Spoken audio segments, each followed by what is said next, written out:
देख रहे हैं भाई, रामपाल और रामपाल के कुछ अनुयायी जो हैं वो कोई भी पुस्तक खोल के बैठ जाते हैं। तो कहता हूँ ये अज्ञान गंगा है, और गंगा शब्द का भी प्रयोग मैं इसमें नहीं करता क्योंकि गंगा जो है वो शुद्ध और पवित्र है, लेकिन ज्ञान शुद्ध और पवित्र होता है। लेकिन तो अज्ञान से भरी हुई पुस्तक है। शास्त्रों के मंत्र तो दे रखे हैं लेकिन अर्थ अपने आप कर रखे हैं। भाई साहब, कोई एक आध वेद का मंत्र या कोई श्लोक उंगली लगाकर हाथ रख के तो बता दो कि कहा क्या गलती की है संत रामपाल जी महाराज जी ने। महर्षि दयानंद ने जो अनुवाद किया है वेदों का, उन्हीं अनुवाद के द्वारा ही संत रामपाल जी महाराज जी ने ये सिद्ध करके दिखा दिया। तो सत्यात प्रकाश नामक बुक है वो वेद विरुद्ध है। देखो, एक वेद को पढ़ने में कम से कम 24 वर्ष का समय लगता है, और वेदों को पढ़ने से पहले कम से कम व्याकरण शिक्षा आदि जो ग्रंथ है, हमारे व्याकरण आदि ग्रंथ है, तो उसको पढ़ने के बाद, निरुक्त आदि पढ़ने के बाद तब वेदों के अर्थ में। अगर एक वेद को पढ़ने में 24 साल लगते हैं तो इसका मतलब 4 वेदों को पढ़ने में 96 साल लगेंगे।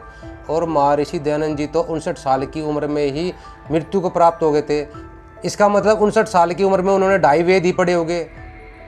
तो फिर आप उनको 4 वेदों का ज्ञाता कैसे बताते हो? तो तुम्हारी बातों कोई सिर पैर नहीं है, बिल्कुल हवा हवाई बोलते हो। और पूज्य श्रद्धेय आचार्य जी, गुरु जी हमारे बैठे हुए हैं, व्याकरण के विद्वान है। और ये पूरा जो केंद्र आप देख रहे हो, ये गुरुकुल कालवा, ये गुरुकुल कालवा शास्त्रों के पठन पाठन की यहाँ पूर्ण व्यवस्था की जाती है। तो मैं भाई निमंत्रण देना चाहूंगा रामपाल जी को भी और रामपाल के अनुयायियों को भी कि अगर आप वेद पढ़ना चाहते हैं, आप शास्त्र पढ़ना चाहते हैं और सही सही अर्थ जानना चाहते हैं, तो पूज्य गुरु जी की शरण में आओ। ये तुम्हारे अर्थ और तुम्हारी ये व्याकरण तुम्हें ही मुबारक हो। इतना समय लोगों के पास नहीं है, वो 24 साल में एक वेद पढ़ेंगे। हाँ, अगर आपको शास्त्रार्थ करनी है तो मोस्ट वेलकम, शास्त्रार्थ करने के लिए हम तैयार हैं। अब देखो, यहाँ वेदों में कई बार प्रकरण दिखाते हैं, मैं आपसे कहना चाहूंगा एक बार दिखाएं। यहाँ ये कह रहे हैं, ये यजुर्वेद का मंत्र है, ये देखो, ये यजुर्वेद का मंत्र है। सपर्यगाच्छु क्रमकाय मव्रणमस्ना विरगुं शुद्धम पाप विद्धम कविर मनीषी परिभूः स्वयं भूर्याथा तथ्यतोर्थान वेददात् शाश्वतीभ्यः समाभ्यः। तो इसमें एक कबीर मनीषी शब्द आया है। कबीर यजुर्वेद के कौन से अध्याय का कौन सा मंत्र है, ये महर्षि दयानंद जी बताने आएंगे क्या? चलो हम बता देते हैं आपको। ये जो भाई साहब पढ़ रहे हैं वो यजुर्वेद के अध्याय 40 का मंत्र 8 है। ठीक है, पढ़ो आगे। बोले सत्यात प्रकाश में स्वामी दयानंद को तो पता ही नहीं था। स्वामी दयानंद तो ईश्वर को जो है निराकार बता रहे, जबकि साकार है। भाई स्वामी दयानंद चारों वेदों के प्रकांड पंडित थे। बचपन से लेकर के और मृत्यु तक उनका पठन पाठन का ही कार्य रहा। सारे संसार में वेदों की अलग जगह है, वेद लुप्त हो गए थे, वेदों को उन्होंने वापस जीवित किया। देश में विद्या का पठन पाठन उनके काल में प्रारंभ हुआ।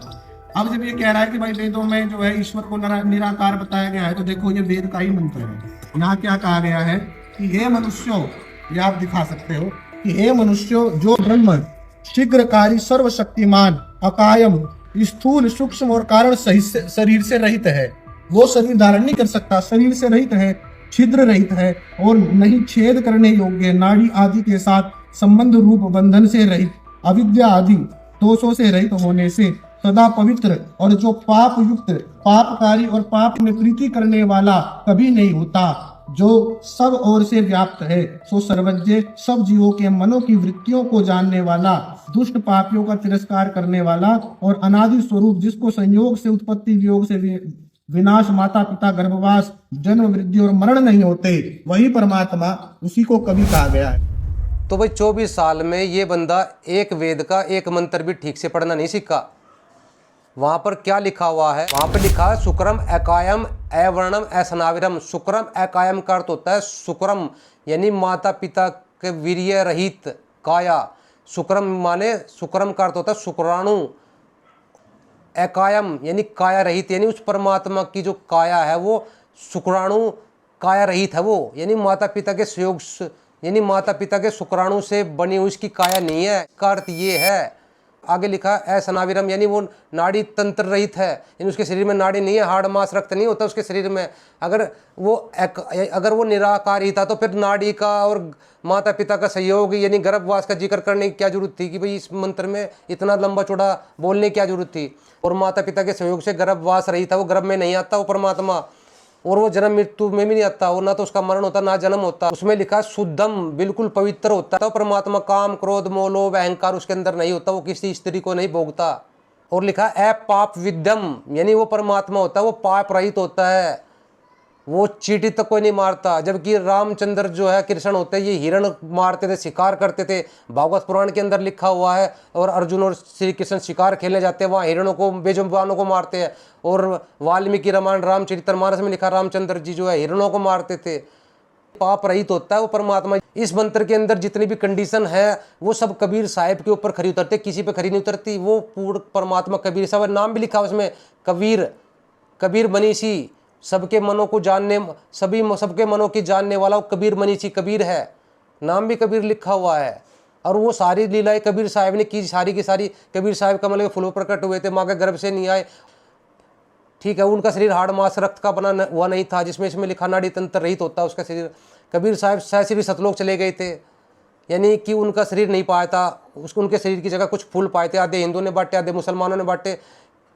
तो आज भी वहाँ पर जो है प्रमाण है, गोरखपुर के अंदर कबीर साहिब सहशरीर गए थे।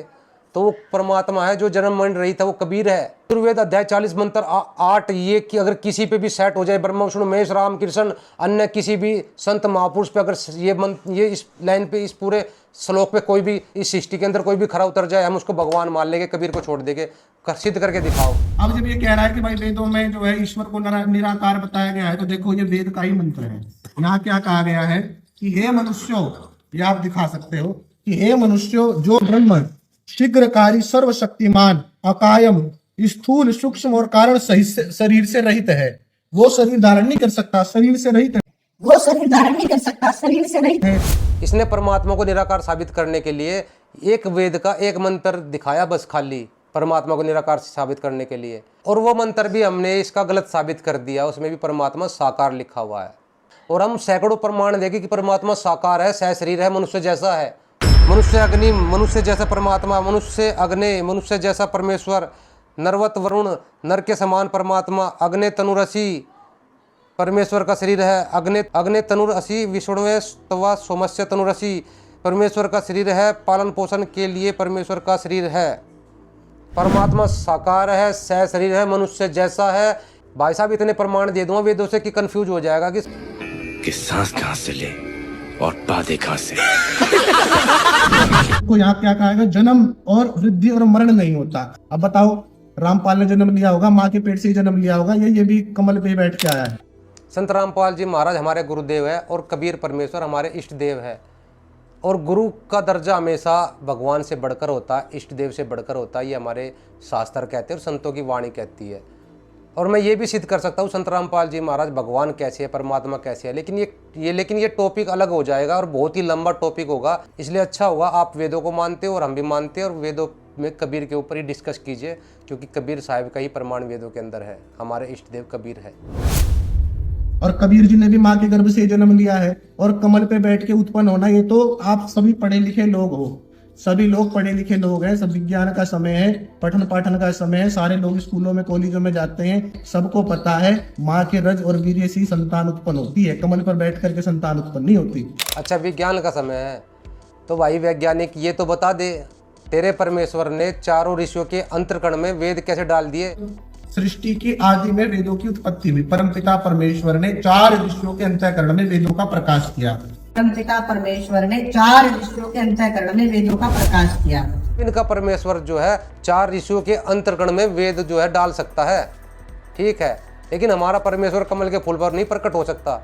मतलब जब इसका परमेश्वर चारों ऋषियों के अंतर्गण में वेद डालता है, वहां से विज्ञान याद नहीं आता कि भाई विज्ञान इस चीज को कैसे मानेगा। जब हमारा परमेश्वर कमल के फूल पर प्रकट होता है तो वहां इसका विज्ञान आ जाता है। ओ नहीं नहीं नहीं, गर्भ से ही संतान पैदा होती है, कमल के फूल पर नहीं आ सकती, विज्ञान नहीं मानता। पर तू विज्ञान की मानता तो वेदों को क्यों सर पे धरे घूम रहा है? अपनी बात कहनी हो तो सब विज्ञान को साइड कर देना है, लेकिन दूसरे की बात जहाँ भी आ जाए वहाँ विज्ञान घुसेड़ दो। फिर वेद किस काम के, भगवान की महिमा किस काम की? विज्ञान ही सर्वोपरि है तो तुम्हारे लिए। कबीर कबीर करता है, बोले जी कबीर देखो, इसमें कबीर देव आया है, कबीर शब्द आया है, कबीर आया है। देखो ये जो कबीर शब्द है ना, ये कबीर शब्द है, इसका अर्थ स्वामी दयानंद जी महाराज ने सत्यार्थ प्रकाश में किया है, और सत्यार्थ प्रकाश के इस अर्थ को भी ये कोट करते रहे हैं। यहाँ ये कह रहे हैं जो कवि शब्द बना है वो पाणिनि, जो महर्षि पाणिनि द्वारा लिखे गए धातु पाठ के अनुसार इसमें कु शब्द धातु है। कु शब्द धातु का क्या अर्थ कर रहे हैं आगे बता रहे हैं, इस धातु से कवि शब्द सिद्ध होता है। यह तौति शब्द यति सर्वा विद्या स कबीर ईश्वर है, कि जो वेद द्वारा सब विद्याओं का उपदेष्टा और वेदता है, इसलिए उस परमेश्वर का नाम कवि है। परमेश्वर का नाम क्या है? कवि है। परमेश्वर को कवि इसलिए कहा गया है क्योंकि वो वेदों का उपदेष्टा और वेदता है, इसलिए परमात्मा को कवि कहा गया है। अब कवि शब्द के अर्थ बताने लग जाएं तो बोले भाई फिर तो देश में हमारे कितने कवि हैं। हमारे देश में शैलेश लोढ़ा है, हमारे देश के अंदर बड़े बड़े और बहुत बड़े बड़े अगर गिनाने जाए तो गिनती कम पड़ जाए, इतने कवि हैं। अगर ये कवि भगवान हो जाए तो फिर तो देश के अंदर दुनिया भर के कवि घूम रहे हैं, तो सारे भगवान हो गए। अब ये बोलते नहीं थे तो कबीर देव जो कवि हुए उनके विषय में आया है। तो भाई अगर तुम्हें व्याकरण की जानकारी हो तो कवि कबीर में और कबीर में बकार और बकार का तुम्हें पता होना चाहिए। वहां कबीर है, ब शब्द आया है, यहाँ व है कबीर। और र क्यों है? तो र का अर्थ जो है, ये र किस लिए आया है, कबीर शब्द की उत्पत्ति हुई है हमारे यहाँ अष्टाध्यायी में, जो महर्षि पाणिनि द्वारा लिखा गया व्याकरण का शास्त्र है, उसमें 14 सूत्र है, ये पीछे लिखे हुए हैं। ये देखिए, ये पीछे 14 सूत्र इसमें लिखे हुए हैं। तो इसके प्रत्याहार बनते हैं, खर आदि प्रत्याहार होते हैं। अब आगे जो कवि शब्द है ना, इसमें कबीर ईश्वर है, कबीर मनीषी है।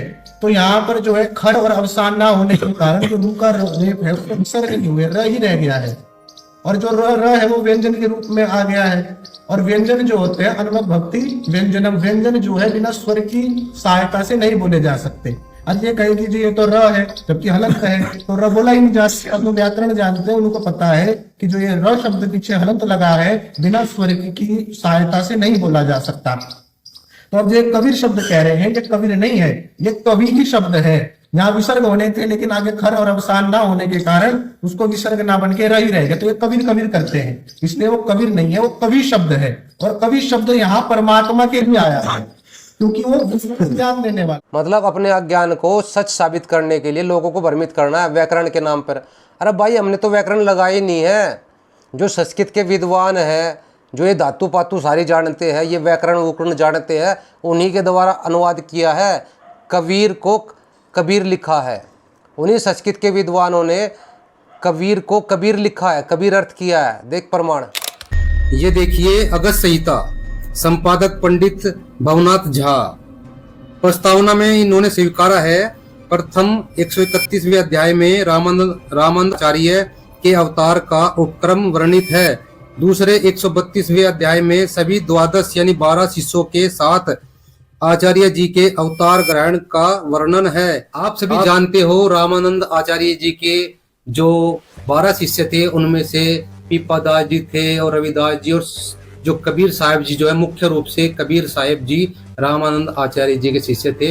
आइए आगे प्रमाण दिखाते हैं। तो ये देखिएगा संहिता के 38 में मनु जी के अवतार पीपा जी बताए हैं, और 40वें श्लोक में देखिए भगत प्रहलाद के अवतार कबीर अस्तु लिखा है, साफ लिखा हुआ कबीर अस्तु।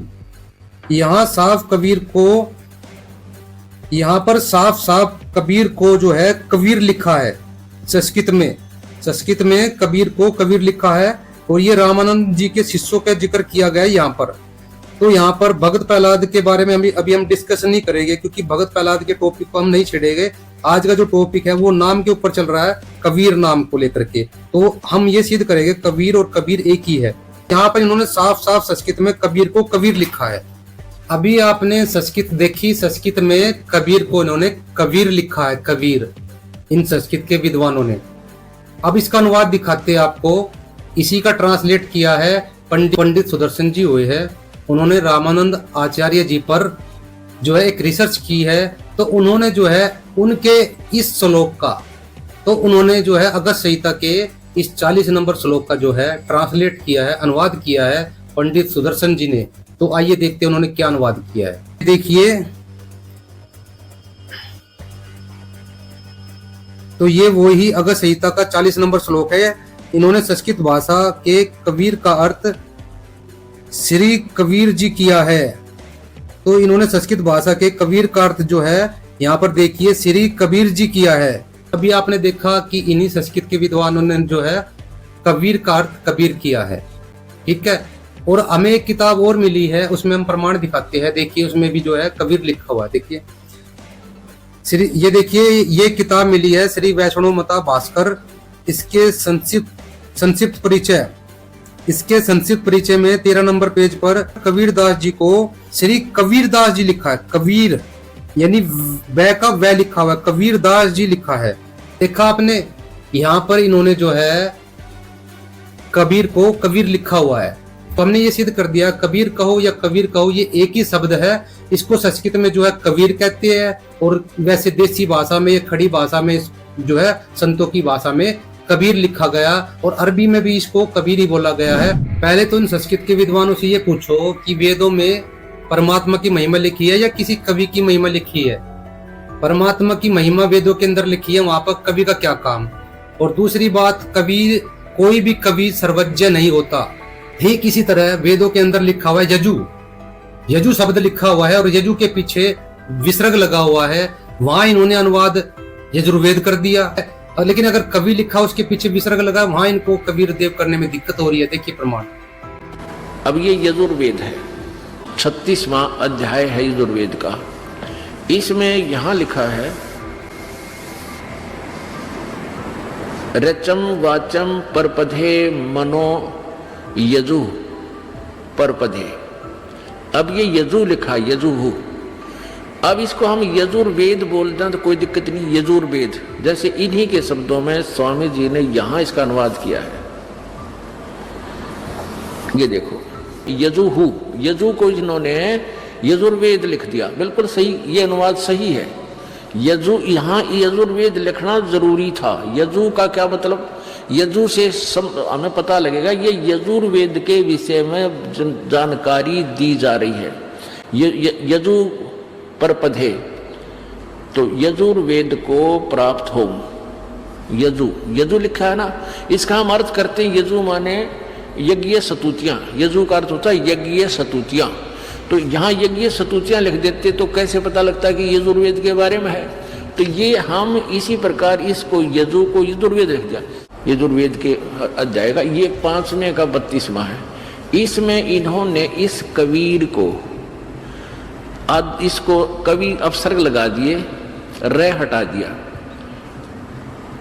पाप के शत्रु, और कबीर यहां लिखना था कबीर देव हैं, वो कबीर परमेश्वर हैं, पाप नाशक कबीर परमात्मा है। यहां कबीर देव लिखना था। वेदों के अंदर जो है बहुत जगह जो है यजु शब्द आया है। ये देखिए प्रमाण, ये देखिए। तो वेदों के अंदर जहां भी यजु शब्द आया है और यजु के पीछे विसर्ग लगा हुआ है, तो यहाँ पर संस्कृत के अनुवादकर्ताओं ने इसका अर्थ यजुर्वेद कर दिया है। तो हम वेदों से प्रमाण दिखाते हैं, सीधा ही लिखा हुआ है वेदों के अंदर कबीर देव, कबीर अग्नि, अग्नि माने परमेश्वर, कबीर माने कबीर देव, कबीर साहब। ये देखिए सामवेद का हिंदी भाषा में है, ये वही सामवेद है।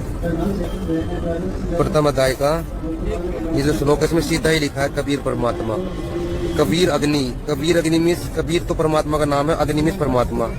कबीर अग्नि यानी कबीर परमात्मा। ये देखिए इन्होंने अनुवाद किया यहाँ पे, ये कबीर और अग्नि मीन्स ये परमात्मा कर रही है अपने आप। इन्होंने अग्नि मीन्स परमात्मा लिख दिया, और कबीर यानी परमात्मा का नाम है तो कबीर का कबीर ही लिखा जाना था, इन्होंने बुद्धिमान कर दिया, जो भी गलत है। कबीर अग्नि यानी कबीर परमात्मा। ये देखिए सीधा संस्कृत में बिल्कुल कबीर अग्नि लिखा हुआ है, कबीर अग्नि यानी कबीर परमात्मा। हम आपको प्रमाण दिखाते हैं, कबीर साहिब ने खुद ये दावा किया है, क्लेम किया है कि उनका ही नाम जो है संस्कृत भाषा में कबीर लिखा हुआ है, और वो जो अरबी में मिश्रित होने से वो कबीर बन गया। कहते हैं संस्कृत अरबी मिश्रित हुई कबीरा। ये देखिए प्रमाण दिखाते हैं आपको, संस्कृत भाषा में जब अरबी मिश्रित हुई तो वो कबीरा बन गया, उससे पहले वो कबीर था।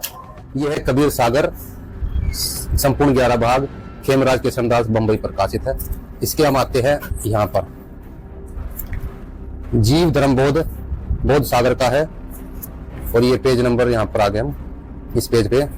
तो कबीर साहिब क्या कहते हैं, अपने नाम के बारे में जिक्र करते हैं। कबीर साहिब अपने जो नामों का जिक्र कर रहे हैं यहाँ पर, कबीर साहिब जो है धर्मदास जी को बता रहे हैं। धर्मदास जी लिख रहे हैं, कबीर साहिब बोल रहे हैं, सत कबीर के नाम जो चारों, यानी सत कबीर के जो चारों नाम है, सत सुकृत मोहिंदर कहाए, करुणा में स्वामी बतलाए, और कलयुग माहे कबीर उचारो। चारों युग के नाम है चारों, यानी कि सतयुग में सत सुकृत नाम, त्रेता में मुनिंदर नाम, द्वापर में करुणा में नाम, और कलयुग में कबीर नाम। ये कबीर साहिब के 4 नाम चारों युगों के हैं।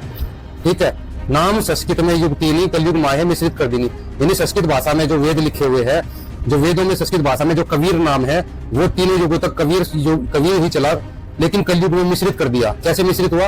अरबी संस्कृत मिश्रित कबीरा, यानी संस्कृत भाषा में अरबी भाषा जब मिश्रित होगी तो वो कबीरा बन गया। यानी जो कबीर शब्द है संस्कृत भाषा में, जब उसमें अरबी भाषा मिश्रित हुई तो कबीरा बन गया। हिंदू मुसलमान गुरु का पीरा। देखो, जेते और कबीर के नाऊ, यानी जेते और कबीर के नाऊ सभी संस्कृत माहे कहाऊ, यानी जितने भी कबीर के नाम है, यानी कबीर जो नाम है वो संस्कृत के माही कहाऊ, संस्कृत में जो कबीर है वो कबीर का ही नाम है। और ये जो अरबी संस्कृत मिश्रित हुई कबीरा, यानी संस्कृत भाषा में अरबी भाषा कैसे मिश्रित हुई, ये कैसे कबीरा बना, इसके बारे में यहाँ डिटेल से बताते हैं कबीर साहब। कहते हैं, आदि में कहे जो वन आनंदा, अरबी अदन बाग सुख कंदा, यानी जो संस्कृत में ये वन आनंदा था, अरबी में इसको अदन बाग बोलने लगे, यानी वन को ये लोग बाग बोलने लगे, वह को बै बोलते हैं अरब के लोग। वन है बाग अरब की भाषा, यानी वन को ये अरबी भाषा में बाग बोलते हैं। और ये संस्कृत की बोली बहुतेरी, अरब लोग उल्टा करी टेरी, यानी संस्कृत की बहुत सारी जो बोली है अरब के लोगों ने उल्टा कर दिया उनको। वन आनंद बाग अदन, यानी वन को ये बाग बोलते हैं, आनंद को ये अदन बोलते हैं। जो बहु वाराणसी बनारस कहू, यानी जो वाराणसी है उसको ये बनारस बोलते हैं, वह को ये बै बोलने लगे, वाराणसी को बनारस बोलते हैं। तो अरब न संस्कृत सके उचारी, उल्टा सुल्टा सो करे डारी, यानी जो अरब के लोग हैं वो संस्कृत को ठीक से नहीं बोल सकते, उल्टा सुल्टा कर दिया उन्होंने। तो जैसे ये वन को बाग बोलते हैं, बनारस को बनारस बोलते हैं, यानी वह को बै बोलते हैं, तो उसी के बारे में कहा है इन्होंने। जो वेदों में परमात्मा का नाम कबीर है, इन्होंने उसको कबीर कर दिया, यानी अरबी संस्कृत मिश्रित कबीरा, यानी उस कबीर को जो संस्कृत भाषा में जो वेदों के अंदर परमात्मा का नाम कबीर लिखा हुआ है, उनको अरब के लोगों ने मिश्रित करके, यानी उसमें अरबी मिश्रित जब हुई तो कबीरा बन गया।